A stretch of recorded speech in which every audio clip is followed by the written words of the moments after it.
Get off my head! Are you okay?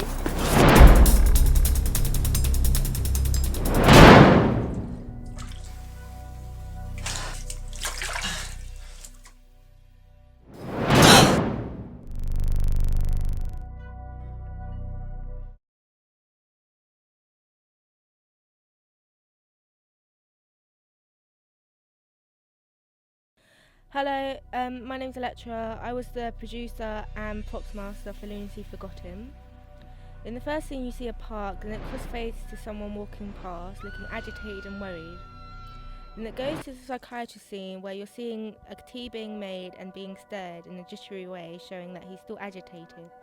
Then the psychiatrist types "there is no hope" with an over-the-shoulder shot, showing that no one cares for Sam. It then goes back to the park and to the garage scene, where we follow Sam up the stepladder to see if he will really kill himself.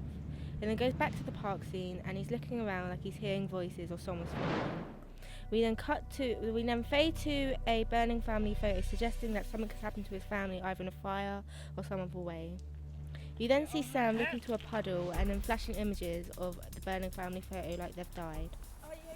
You see a new girl get pushed over by Sam, who tries to help him, and a scared girl who's hiding in the corner, suggesting that he's hurt them when you go to the bathroom scene and he's washing blood off his hands.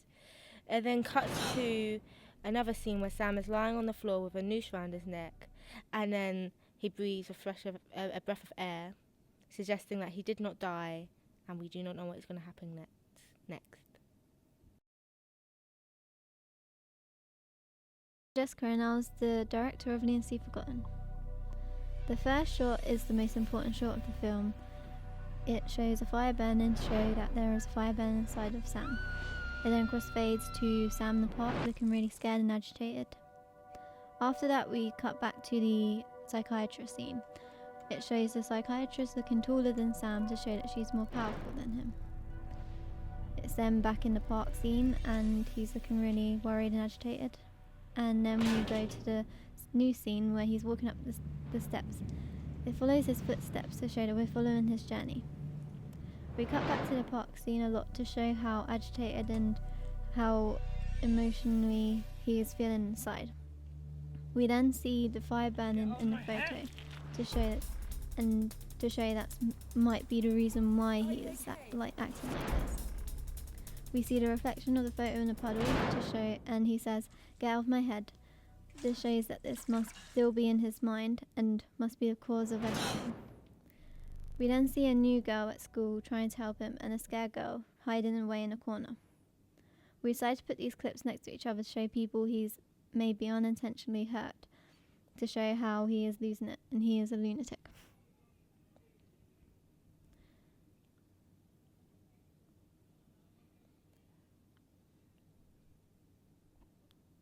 We're then in the bathroom scene where we see blood on his hands and he's trying to wash it away frequently. This shows that maybe he has killed someone and this is the aftermath of it. He's acting really scared and agitated like someone's watching him. The final thing we see is Sam breathing heavily as he sits up. The reason why we put this right at the end is to show that this must be the turning point for Sam. This is where he actually lost it and where everything happened. We then finish the trailer with the closing titles, which tell the audience when the film is going to be in production. My name is Rebecca Litra and I'm the location manager. Here's the location of Sam's house and he's burning the memories.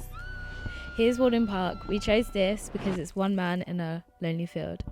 This is the conference room for the psychiatrist scene. We chose this because it looks like an office and it's similar to The Sopranos. Here again is Walden Park. This is Sam's garage. It's dark and gloomy and fits the description for the location. This is Walden Park, again showing one man in a lonely field.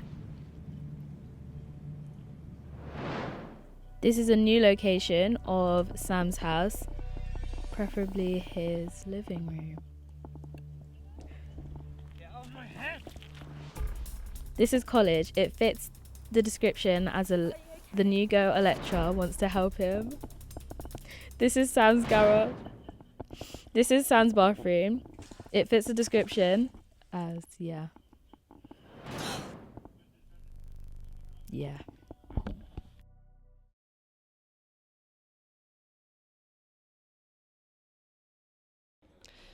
Hello, my name's Sam, I'm the editor of Lunacy Forgotten, and this is my commentary of the piece. So I started off with a universal splash screen, and then cut straight to the title screen, which I used fade-in text to sort of emulate smoke, but it didn't really go to plan, but it sort of worked. Looks nice anyway. And then some quick shots in the park and quick fades straight to the camera. So then I used a filter over this scene to make it more dark, make it more gloomy, make it more like a horror. And then there's a lot of quick shots in the park and they sort of speed up when he hears the scream, which is in his head, and then he holds his head and he starts remembering stuff. This, and then it goes straight to a two-shot of a psychiatrist and him. We didn't ever say it's a psychiatrist, but that doesn't need to be inferred in this film. We just need them to see that he's got superiority, and in that two-shot she's higher than him, showing that she does.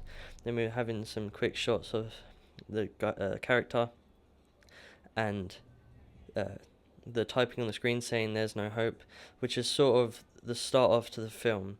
Then straight back to the park scene with some quick shots, then to the sort of main beginning of the film, which we decided to put in the middle of the trailer, as it's quite a confusing thing where, it's not confusing, it's a more interesting thing, as it's a trailer and it needs to be split up a bit.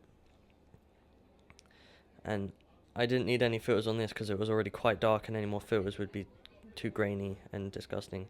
A lot of quick cuts here, and I decided to put sound effects at the cuts as it reinforces the cut and helps with the speed of the piece.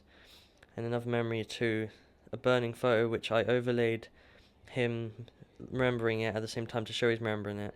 Then the shot of him hitting a puddle, I overlaid with the opacity down, same as last time, but this time it's just a quick flash of the burning photo in the puddle, and then he hits the puddle and says, "Get out of my head," which is to reinforce the fact that it's in his head and he doesn't want to be remembering it.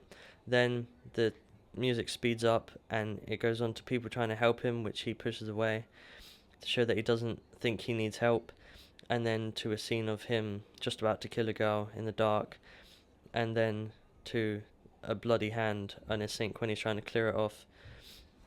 With this I used a filter as well, but when I put the filter on, one of the clips, it suddenly skips and gets brighter for the second clip, which I didn't mean to do, and I didn't realise I did until too late when I couldn't figure out which filter it was, so I couldn't correct it, which looks unprofessional, and I'm not happy with that. And then it's straight to the end scene, which I wanted to make more dramatic and more instant as a shock to the audience, which didn't go to plan, but it still looks okay. And then I decided just to have a quick splash of the cinema and saying when it's going to be played in cinemas. Thanks for listening.